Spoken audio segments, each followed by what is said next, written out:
အမေဖေကိုစော်ကားရဲတဲ့လူဟာဂုံပြုတ်တဲ့ပုဂ္ဂိုလ်ဖြစ်ပြီးဘာသာရေးကိုစော်ကားရင်ဂုံပြုတ်ခံရတဲ့လူဖြစ်ပြီးအမေဖေကိုပြုစုလုပ်ကြွေးတဲ့ပုဂ္ဂိုလ်ဘာသာရေးကိုလေးစားတဲ့ပုဂ္ဂိုလ်တွေကလူလုံလူညံ့ဖြစ်ကဲ့ရဲ့ခံမဲ့ဘဝမျိုးတဖြည်းဖြည်းလူလောကမှာရောက်ရှိလာလိမ့်မယ်အခုလည်းရောက်နေပြီလေတချို့ဟောညောက်ပင့်ပေးပြီးတော့လူတွေကတန်ရဲဖြာရဲဖြစ်လာမှတကယ်ကိုဟီးရိုးဆိုပြီးတော့ဖြစ်လာတာဒါဒီဟာရဲ့ဒီဟိုရောင်ချီတန်းနေတဲ့အဓိပ္ပာယ်ကိုပြောပြတာနော်ရောင်ချီတန်းလာအဲ့ဒီကနေပြီးတဖြည်းဖြည်းပိုဆိုးလာဖို့ပဲရှိတယ်နောက်ဆုံးသွားလိမ့်မယ်လို့တော့မထင်နဲ့ဒါဖြင့်လောဘကစလိုက်တဲ့ပြဿနာတွေဟာဘယ်မှာအဆုံးသတ်တုံးဆိုဒေါသမှာရောက်လာအခုလောဘရှိရင်ဒေါသဖြစ်လာတယ်ဒေါသဖြစ်လာတဲ့အတွက်ကြောင့်ခုနအဲ့ဒီကြီးမားတဲ့ဒေါသဖြစ်လာတဲ့အခါကျတော့ဘာတွေဖြစ်တုံးဆိုရင်တတ္ထန္တရာကတ်ဆိုတာလက်နဲ့တိုက်ကြခိုက်ကြတဲ့ခေတ်ကိုရောက်လာအဲ့တော့မြတ်စွာဘုရားကဟောထားတာတော့စနစ်တန်းရွယ်ရောက်လို့လူတွေဟာစိတ်ဖောက်ပြန်လာတဲ့အခါမှာတဲ့ဟောခုလည်းပဲဒုံးမြန်ကြီးတွေတကားကားနဲ့အနုယူလက်နဲ့ကြီးတွေတကားကားနဲ့ဘယ်လောက်ကြောက်စရာကောင်းတဲ့အနေထားရှိတော့အားလုံးဟာတကယ်ကိုစွန့်တက်တဲ့လက်နဲ့ကြီးတွေလေစွန့်တက်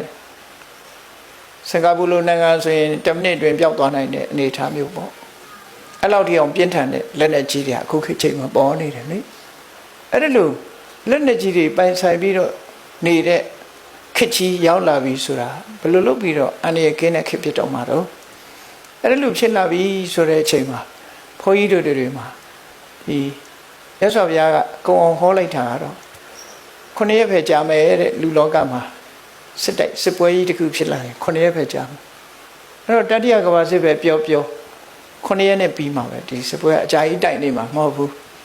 အဲ့တော့စဉ်းစားကြည့်မယ်ဆိုရင်ခုခေတ်အနုမြူစစ်ပွဲဟာဒါ9 ရက်နဲ့ပြီးနိုင်တဲ့စစ်ပွဲပဲဓာတ်နဲ့ခုတ်လို့ကတော့မပြီးဘူးနော်အနုမြူစစ်ပွဲဆိုလို့ရှိရင်တော့9 ရက်နဲ့ပဲပြီးမှာဖြတ်ခနဲ့ဆိုအကုန်လုံးပျောက်သွားမှာပဲအဲ့ဒီထဲမှာအပုံကောင်းလို့ကြံရတဲ့လူတွေလူရဲ့မျိုးနွယ်စုတွေဟာကံကောင်းထောက်မှပြီးတော့ကြံရတဲ့ပုဂ္ဂိုလ်တွေရှိလိမ့်မယ်အဲ့ဒီကြံရတဲ့ပုဂ္ဂိုလ်တွေကဘယ်ကစတင်ပြီးတော့လူလောကကြီးကိုပြုစုကြသလဲဆိုမေတ္တာတရားငါတို့ဟာလောဘကြီးပြီးတော့တူနဲ့တူတကြဖြာဖြာလှုပ်လာကြတာဒေါသတွေနဲ့ကဘာကြီးကပျက်စီးသွားပြီးလုံးဝလူသားမျိုးနွယ်တွေပျောက်ကွယ်သွားပြီးတဲ့အဆင့်ထိရောက်သွားပြီးတို့တွေဟာကြံရတဲ့လူတွေတော့ချစ်ချစ်ခင်ခင်နေချမ်းပါပဲဆိုပြီးတော့မေတ္တာတရားကိုစပွားအဲ့ဒီမေတ္တာတရားစပွားမှလောကကြီးကပြန်ပြီးဆိုပြေပြီးတော့လူသားတွေဟာတတန်းနေပြန်ရှည်လာမယ်ဆိုတာကိုရသော်ဗျာအဲ့ဒီသုတ်တံမှာဟောတယ်အဲ့ဒါလို့ပြန်ရှည်လာပြီးနောက်ဆုံးမှာဘုရားပဲထီအောင်ဟောသွားတော့ဆိုတတန်းနေဟာတူလာပြီးတော့အဲ့တော့ဘယ်လောက်ထိရောက်လာတော့ဆိုရင်7000တန်းထိအောင်တိုးလာနိုင်မယ်တဲ့သို့တော့စာပေကျမ်းဂန်တွေမှာဘုရားဟာတက်ကမှမပွင့်ဘူးဆုတ်ကမှပွင့်တယ်လို့ဆိုဒီမှာတော့တမန်အားဖြင့်ပြောလိုက်လို့ရှိရင်လူရဲ့တက်တန်းတွေဟာတိုးတက်သွားပြီးနောက်ပြန်ဆုတ်လာတဲ့အချိန်သက်7000တန်းရောက်တဲ့အခါမှာသင်္ခဆိုတဲ့စကြဝဠာမင်းကြီးဖြစ်ပေါ်လာလိမ့်မယ်အဲ့ဒီအချိန်မှာလောကမှာအရိမတ္တရာဘုရားပွင့်လိမ့်မယ်လို့အဲ့ဒီစက္ကဝတ္တိတုတ်မှာဟောထားခဲ့တာရှိတယ်နော်အဲ့ဒါကြောင့်မို့အရေးကြီးဆုံးကပါတော့ဆိုရင်မေတ္တာကရုဏာမုဒိတာဥပေက္ခလို့ဆိုတဲ့ဒီတရားတွေကိုယ့်ရင်ထဲမှာဖြစ်ပေါ်အောင်ကြိုးစားကြရမှာဖြစ်တယ်